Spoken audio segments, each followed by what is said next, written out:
Good morning, students. Welcome to the social science class. Continuing the chapter, the Union Government, the Judiciary. Students, today we are going to learn about the composition of high courts, qualification of the judges of high courts, salaries and allowances of judges, their tenure and removal, and finally powers and functions of high court. The High Court, be it for one state or more than one state, function under the supervision, guidance and control of the Supreme Court of India. It is a part of integrated judicial system. After Supreme Court comes High Court, and all the High Courts function under the supervision of Supreme Court.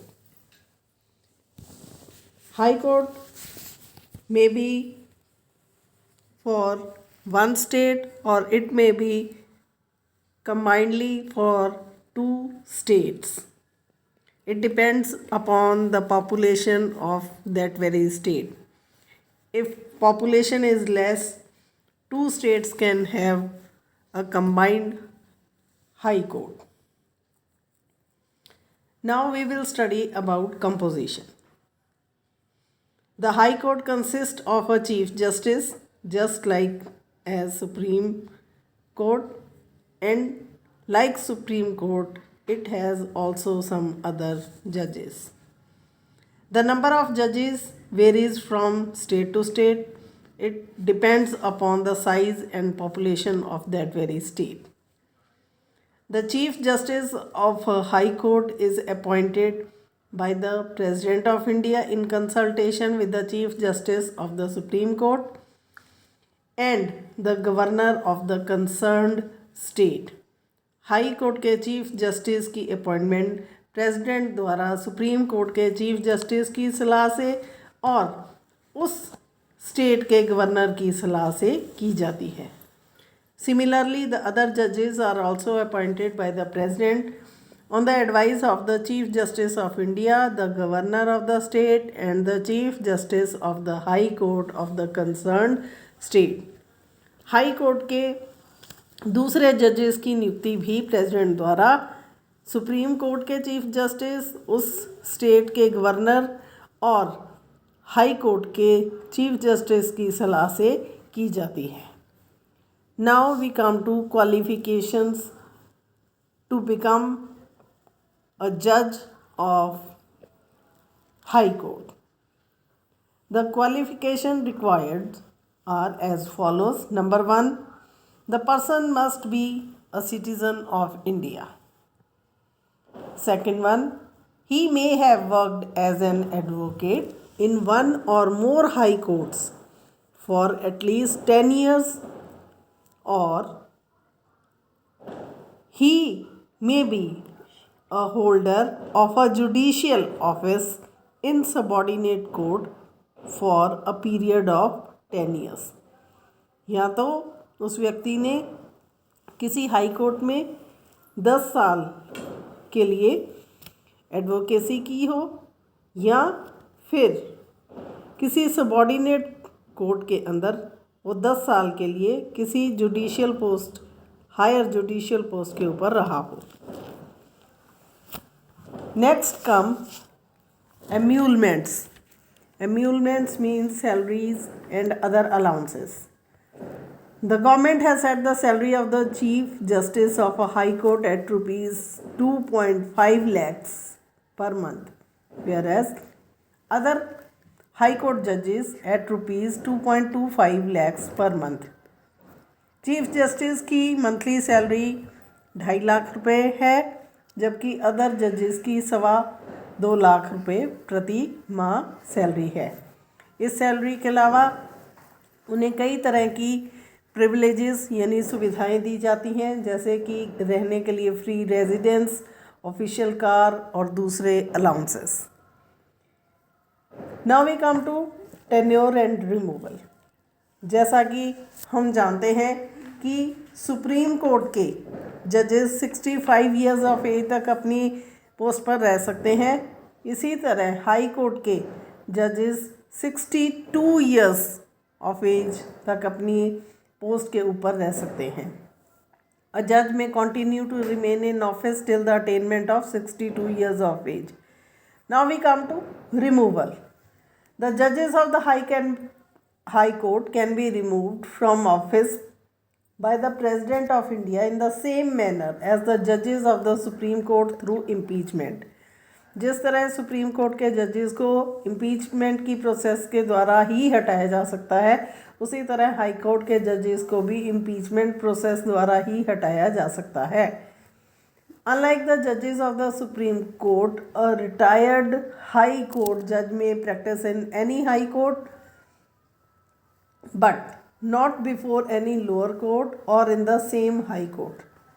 Supreme court के जजेस एक बार retire होने के बाद दोबारा supreme Court में as a जज काम नहीं कर सकते, लेकिन हाई कोर्ट के जजेस अगर कोई रिटायर हो जाता है तो वो सेम हाई कोर्ट में काम नहीं कर सकते, पर दूसरे हाई कोर्ट में एज अ जज वो काम कर सकते हैं। वो किसी लोअर कोर्ट में भी एज अ जज काम नहीं कर सकते। However, he or she may be appointed as a judge of the Supreme Court। High Court का रिटायर्ड जज सुप्रीम कोर्ट में एज अ जज अपॉइंट किया जा सकता है। Next come powers and functions of the High Court. Functions of High Court are almost the same as the functions of Supreme Court. Number 1, appellate jurisdiction। A high court is mainly a court of appeal both in civil and criminal cases brought before it against the decisions of the lower court। जिस तरह supreme court high courts के दिए गए फैसलों के विरुद्ध appeal सुनता है, उसी तरह हाई कोर्ट अपने से नीचे के कोर्ट्स सबॉर्डिनेट कोर्ट्स द्वारा दिए गए फैसलों के विरुद्ध सिविल केसेस के मामले भी और क्रिमिनल केसेस के मामले भी उनकी अपील सुन सकता है। Next is original jurisdiction. Original jurisdiction जैसा कि हमें पता है वो केसेस होते हैं जो कि सीधे हाई कोर्ट में लाए जाते हैं। The original jurisdiction of a high court is very limited. कौन कौन से केसेस जो सीधे लाए जा सकते हैं? Number 1, violation of fundamental rights. अगर स्टेट में रहने वाले किसी व्यक्ति के मौलिक अधिकारों का हनन होता है तो उसके मामले सीधे हाई कोर्ट में दर्ज कराए जा सकते हैं। Number B, disputes related to election of an member of parliament और member of legislative assembly. MLA या MP की इलेक्शन को लेकर कोई झगड़ा हो तो वो मामला भी डायरेक्टली हाई कोर्ट में जा सकता है। और number 3, interpretation of the constitution is required. वो मामले जहाँ पर संविधान की व्याख्या की ज़रूरत है वो भी ओरिजिनल ज्यूरिस्डिक्शन के अंडर आते हैं हाई कोर्ट के। The cases pertaining to marriage, divorce, laws, wills of the deceased persons are also taken up by the High Court।